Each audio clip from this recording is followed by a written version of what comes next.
Hi there, this is Carl Irwin with another tutorial. This is going to be mostly a music tutorial, although we're going to be dealing a little bit with Blender. And I apologize at the onset because this is going to be a very technical sort of tutorial. We're not going to be working a great deal with music itself. We're not going to be working at all with animation itself. We're not really going to be doing a lot of editing at all in anything, but I need to take a moment to explain some procedural things that are very important to writing music for film, especially if you're trying to write your music cue by cue, hit by hit. Rather than just playing into a MIDI interface, just live watching some video roll by. We're really going to focus on trying to get some very well-timed hits using some of the more traditional methods. Now, in the past, without having a video player connected to your MIDI sequencer, you would have to do a little bit of math. You would have to do part of what we're doing here, but then you would have to take those calculations and then move them over to your music and figure out how the beats in the tempo that you're playing, in the meter that you're playing would fit into those hits, and try to organize that, how the measures would come out. Do you need to have meter changes in order to make the measures come out right, to make the hits hit right? We don't need to do that much. We have enough technology here that we're working with that we don't have to do that sort of mathematical processing, but we do need to take a moment here to identify where the hits and cuts are at, and also try to integrate some of our orchestral music that we've already written. So let me explain where we're at in the process. You see there's a couple of things on here. I have a document open here with a number of timings on it. We'll talk about that.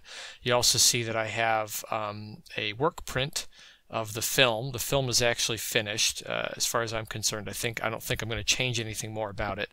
And we're actually going to look at that in a moment here, so we'll watch through it together.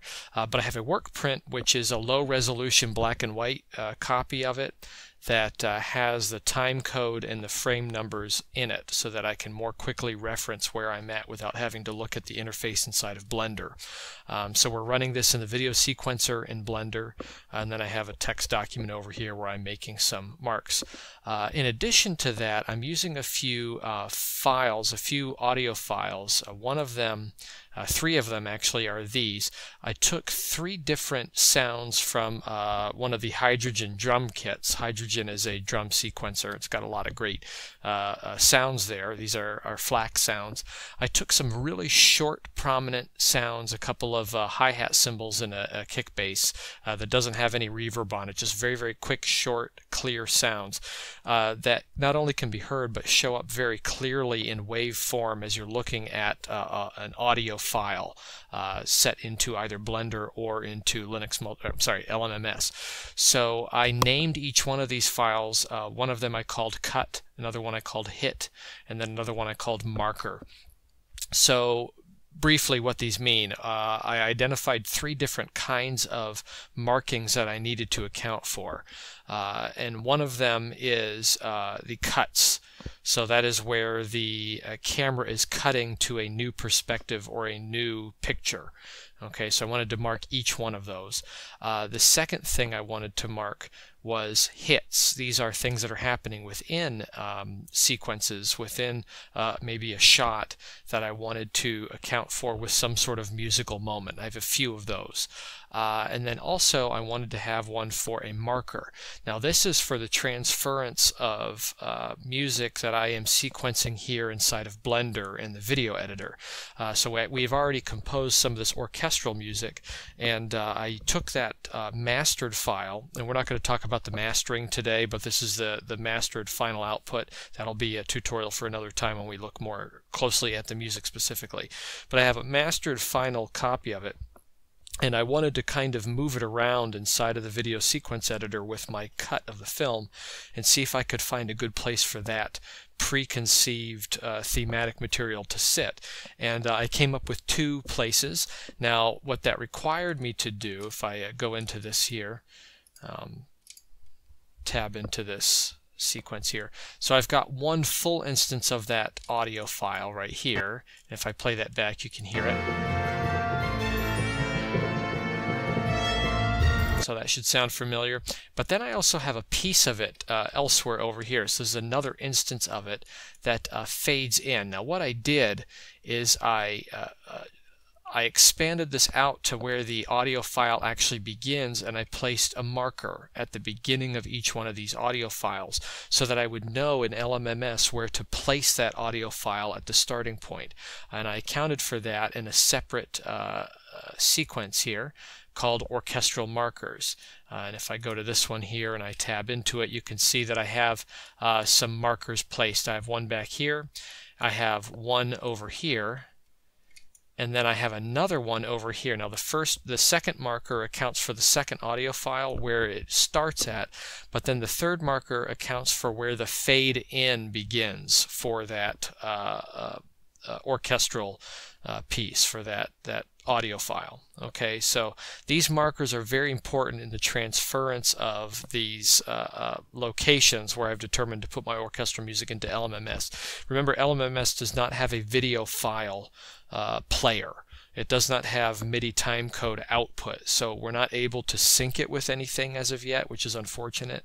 But we're going to try to use LMMS anyway without having to go to Ardour or Reaper or something else, where we would have to try to figure out, you know, how to put a video file with it, and really succumb to, I think, that lesser form of writing where we are just playing into the video via the MIDI sequence, just watching the video back. I think it's really, you end up with a better product if you figure out your timings and your hits and you're more particular about it. So we're going to use that to our advantage here.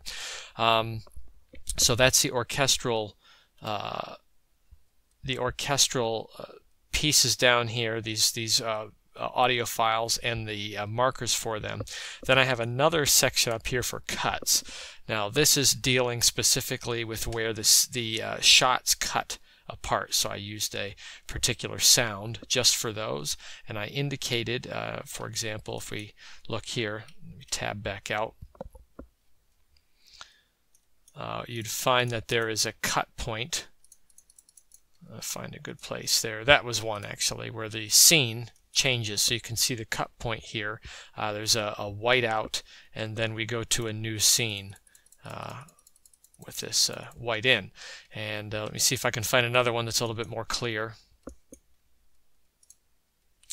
So here we have one scene, and then we cut to another one. So I indicated all of those cuts by putting a sound at those places, and then I exported that as an audio file as well. And then up here I have hits, and the hits are very similar, but the hits account for where I want musical moments to happen because something is happening inside of the picture. So for example, if we look at this one right here, there's a moment where this light appears, this flare happens, and I placed a hit kind of right in the middle of that. And then over here there's another one that shows up, and I placed a hit in the middle of that. And then a third one shows up down here, and I placed a hit in the middle of that, and so on. So I have a few of these moments where I want to account for them with some kind of a musical element that will occur during that time. Okay, so what I did is I made these, and then I turned off all the ones that I'm not using, and I rendered out 3 audio files, one for each of these sequences of hits. So one is for the cuts, one is for the hits, and one is for the orchestral track markers. I rendered those out. Now the way that you have to do this from Blender is a little tricky. Blender does not output audio files by itself. However, Audacity, the open source audio editor, does extract audio from video files. So what I did is I set my video resolution down to like 2%. And I set everything extremely low, and then I just set the audio output to AAC. So I exported a very, very tiny MPEG-4 H.264 video file with an AAC audio file with just a 128 bit rate, and it renders extremely fast because it's so small. And then I threw that into Audacity so then I could export the audio file as a wave. And that's how I did that. So pretty simple kind of process there. I just had to go through some conversion. Now the benefit of doing this is that the audio file timing from the very beginning of the track to the end does not change. It is identical to what it is inside of the video sequence editor. So I know that when I take that audio file and I drop it into a Linux multimedia, an LMMS project, I know that the beginning of that track is going to line up perfectly in terms of the time code with what's going on in the VSE.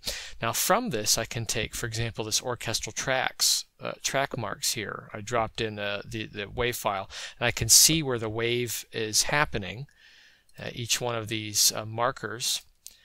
I can then use that marker to begin or sequence in my audio files that are mastered. So now I have the mastered audio file that I can mix in with my additional elements. So from this project I'm going to be composing the rest of my music. I'll be adding my instrumentation down here, probably dealing more with synths or single acoustic instruments like piano at this point, because I already have some large epic orchestral stuff written.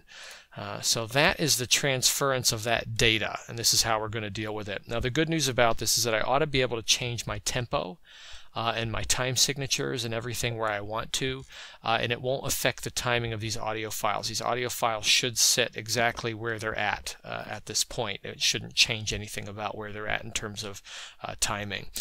You'll also note too, if I were to match up the time code here with the time code in the Blender VSE, it should be very close. Now it does account for milliseconds a little bit differently, but it's essentially in exactly the same spot. Now, one additional step that I took here was to create a listing of all of my hits. And I organized them by color code so that the black ones are the cut markers, that is where the shot changes. The blue ones are the hit markers, and then the red ones are the orchestral markers. And I put them in chronological order. And then I also played through my file and I identified where the orchestral music is playing, where I do not need to add any musical elements, and then I highlighted them. So from this timing to this timing, I do not need to add any more music. It's already set with the orchestral music that's in there.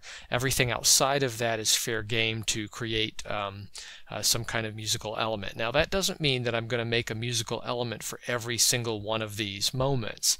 It just means that this is the menu from which I have to choose to create musical moments that will help me know what I'm doing a little bit better without having to look at the video. So I put the time code indication on here by referencing my wave files where things are happening. So right here I have a cut to a new shot, and then I would put that time code in and the frame number and then an explanation of what is happening. Okay, so just a very, very short explanation. So that way I can reference this very easily from LMMS and know what it is that I'm scoring for without having to look back at the video. Now, this Blender video sequence editor project is actually the final render project. I have my final scenes and shots down here. These are the fully mastered full resolution scenes. Now what I did is, on top of that, I have a couple of effects here for the final edit and some color correction. That's all in there. I rendered out two versions of this. Now the one that you're looking at is the work print.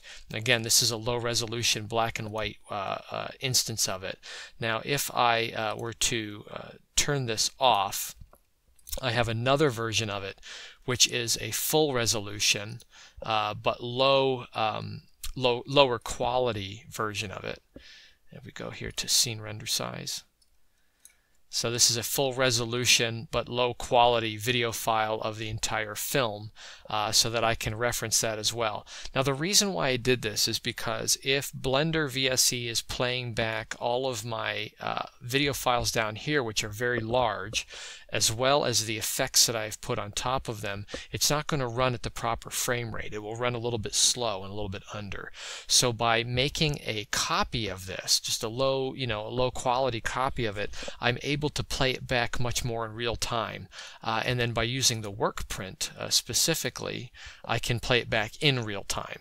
So as I play this back, I'll be able to see everything that's going on without any kind of frame dropping or skipping or stuttering.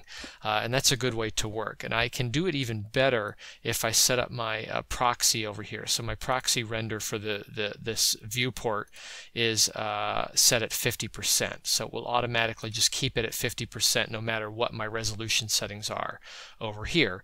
And that means that I won't have any lag as I'm trying to work through this process of putting things together.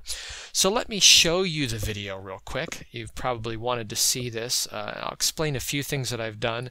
Again, we'll be looking more and more at the video itself in the coming weeks as we look at the Blender project files. And again, this is a slightly lower quality even though it's at full resolution. And I'll start at the beginning and play this back, and you can just kind of see what's going on, and I'll talk over it. So again, this is a number of shots that pertain or allude to space kind of exploration, and it opens with this more abstract image of a floor there with some lights that turn on, some flares, and then we have this sort of flare with a little bit of a smoky atmosphere. Again, we'll be looking at how to create these. Some of the things that we're looking at we've already learned. There's a title. Celestial is what I'm calling it.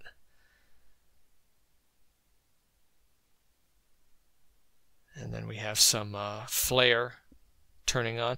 In fact, why don't I, while this is playing back, I'll turn on the orchestral music and you can hear how I put that in.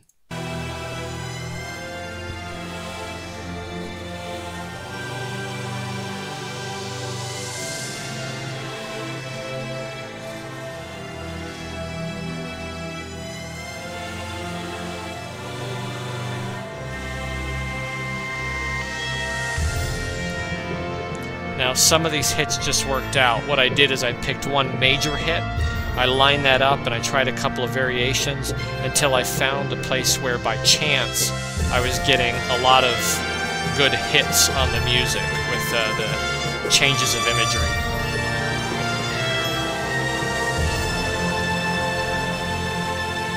So by dumb luck I ended up with about 4 good hits in a row there.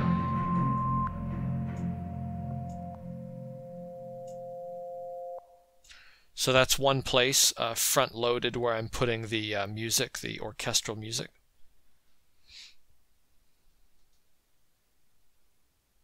Here's some more nebula. We'll be looking at that very shortly. We looked at making planets recently. So these are a couple of instances of the planets that you can make using the technique that I've shown. Some more nebula. Now each one of these nebula is set up in a very different way, so we'll probably have to spend a few tutorials on how to make those specifically. Here's another planet, essentially made exactly the same way as what we saw in the tutorial, only we added some rings on there, some other pieces of geometry. More nebula. There's quite a few more 3D elements in that one. Here's another planet. Again, it's the same process that we looked at in a recent tutorial. Camera projection. Here's another one of these surface kinds of pictures. This was a tutorial that we looked at, not the last one, but the one before it. It was creating a star field with a light in it. Or maybe that was the first one. Another nebula. That one's a very interesting one. We'll be using a camera mapping technique to make that one.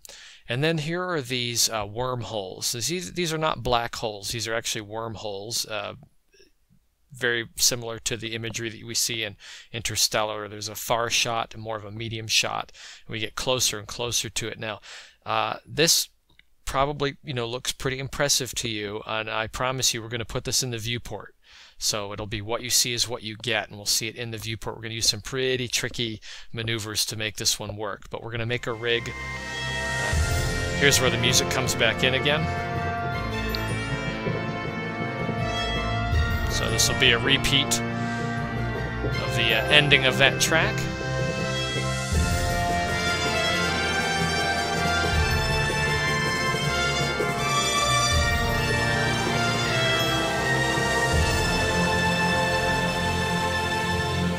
And then another title.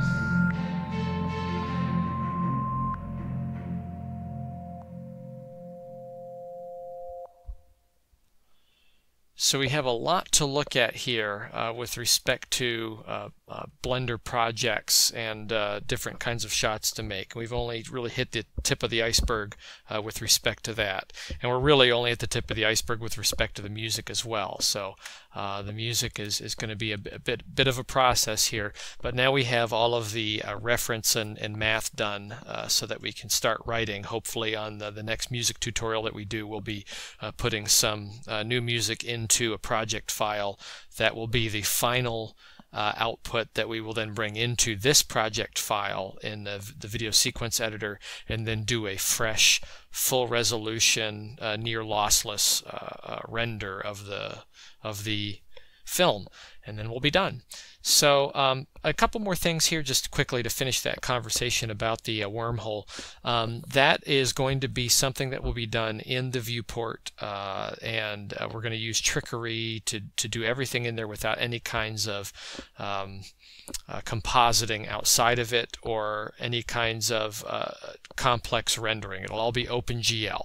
Okay, so real-time rendering in the viewport. There are ways to do it, and I'm going to show you how. And it'll be a rig that you can make and keep that rig, keep that model aside, and you'll always be able to come back to it for projects where you might need something like that. So I think I've touched on everything that's relevant to this concept. Just a quick recap. We took some sounds and we brought them into our final project file with our final cut, and we used these marks to create 3 separate audio tracks that we rendered out as video files and then converted in Audacity to WAV files so that we can bring them into LMMS. Inside of LMMS, we use them to organize additional materials. So some of the new music we're going to be writing based on the hits track and the cuts track, and then we use the orchestral track marks to place our orchestral files. On this, by the way, I also placed a automation for that orchestral track, because if you remember, the second instance of it is supposed to fade in right here. So I was able to put that in there, and you can actually hear that happen. If I start the project back here, you'll note that the automation has it at 0. You can hear those clicks down here for the cuts. So this will play through and we don't hear anything, and the automation will then mimic what I've already accomplished in the video sequence editor, and this will be the final output. We'll use this mastered file to render mixed in.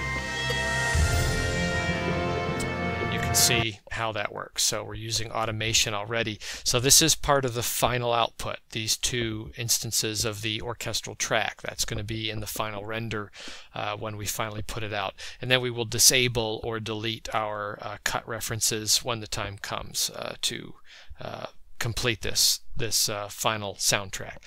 So that's pretty much it. The last step that we took there was, I think, important just in terms of references. We made a list. So I went through and made this list. That way, whenever we're writing our music, we'll be able to better understand what it is we're writing for and have a good recollection of it. So I guess you could call this sort of a spotting session. It's like what you would do with a director as a music composer, where you'd sit down with a director and you would watch through the film as it is, and you would spot the places where you want things to happen. This is kind of like a spot list, indicating what those decisions are and what the menu is to choose from. Again, we don't have to use everything, but we can use this information to decide what is most important to us. So that's all I have for you. I hope this was helpful and informational. Again, we're not, creating a whole lot here, and we will be digging in deeper into editing when we get to that. But in order for this tutorial series to move along on two sides, one being video and one being audio and one being music, I needed to kind of, pull like the movie Memento, I have to jump out of order here a little bit and jump to the end so that we can get on with the music side of it without leaving it hanging for so long. So that's where we're at now. On the music side, we'll be working forward with writing music to this hit list over here inside of LMMS, and then working towards a final render that we can mix into the VSE. So hopefully by the time we're done with that, we will be through all the other video tutorials concerning the various shots that make up this film. So anyway, that's what I've got for you today, and I hope you find this useful, and I wish all of you happy mixing and blending.